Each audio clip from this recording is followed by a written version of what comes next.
Good evening, children. And you can see the topic name modulus of a complex number. Actually, this topic we have already discussed. Is it equal to a plus ib? What it is? It is a complex number. Then modulus is calculated using the formula root of a square plus b square, where a is the real part and b is the imaginary part. We have already seen this. I asked you to learn this formula. So once again we have recollected that modulus z is given by the formula root of a square plus b square, where a is real part, b is imaginary part. For example, if we want to calculate the modulus of this complex number, modulus 12 minus 5y, can you say what is a in this complex number? 12. What is b? Minus 5. What is a? 12. B is minus 5. So if we want to calculate the modulus, we should use the formula root of a square, 12 square is 144, plus b square, b is minus 5, minus 5 square is nothing but 25. So when you add this, answer is root 169, so modulus value is 13. This concept we know already, just we are recollecting that. Now in this class we are going to see some properties of modulus of a complex number. Already we have seen some properties of imaginary unit I. Again we have seen some properties of conjugates.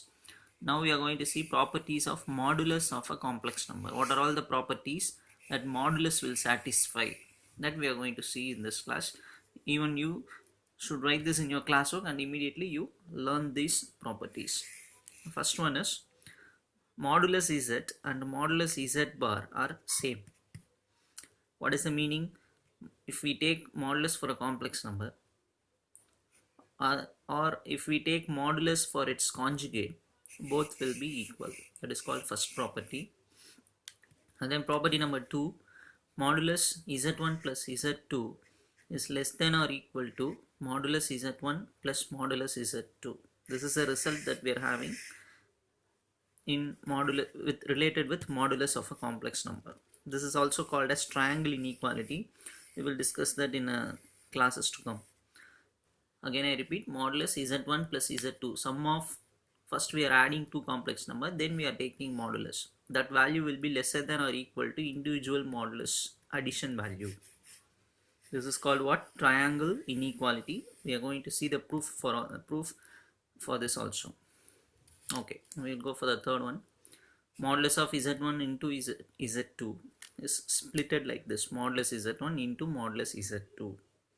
And then fourth one, mod z1 minus z2, that is difference of two complex numbers, is greater than or equal to, now see how I am reading this, modulus of modulus z1 minus modulus z2.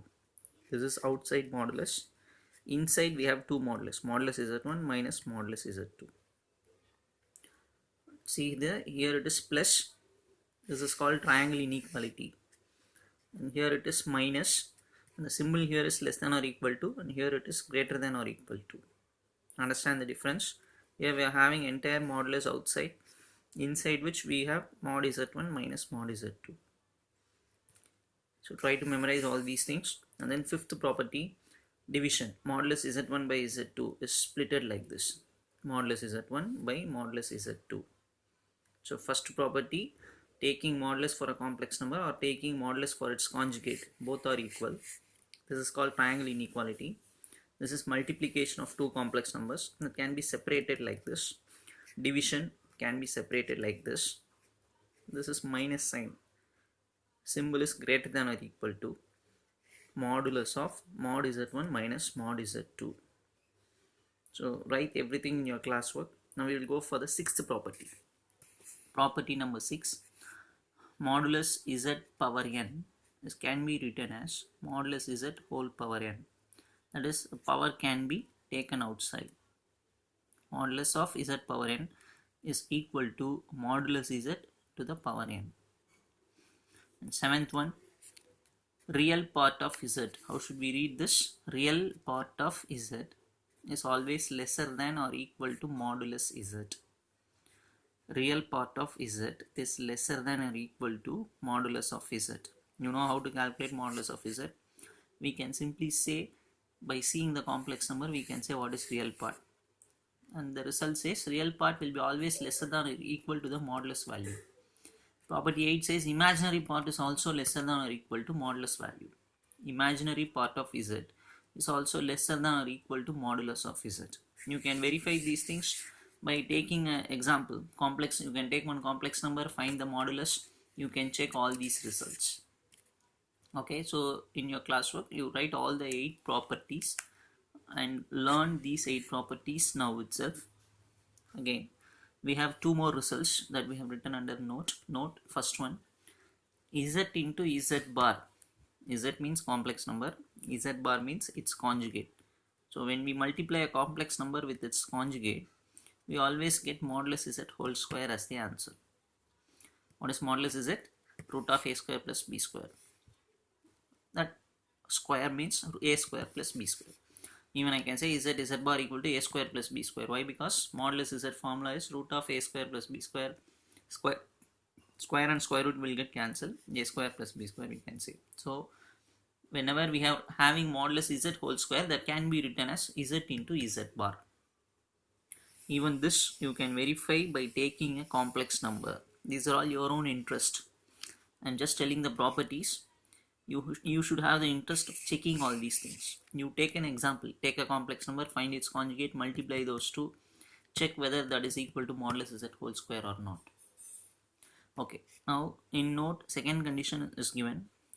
Here it is plus, and it is greater than or equal to modulus z1 plus z2 is greater than or equal to modulus of modulus z1 minus modulus z2. Here it is minus, here it is plus. Don't confuse with the previous property. I'll show you the previous property. Previous property I said z1 minus z2 greater than or equal to. Here also the same thing. Outside modulus z1 minus modulus z2. But in the other property, what I said, here it is plus symbol. Then also the RHS remains the same. That is, see, mod z1 plus z2 is greater than or equal to the same result that is present in that fourth subdivision. So totally 8 property and 2 notes. All the 10 you should learn. And the next heading is square root of a complex number. You know how to find square root of a number. Similarly, it is possible for us to find square root of a complex number also. A plus ib means complex number.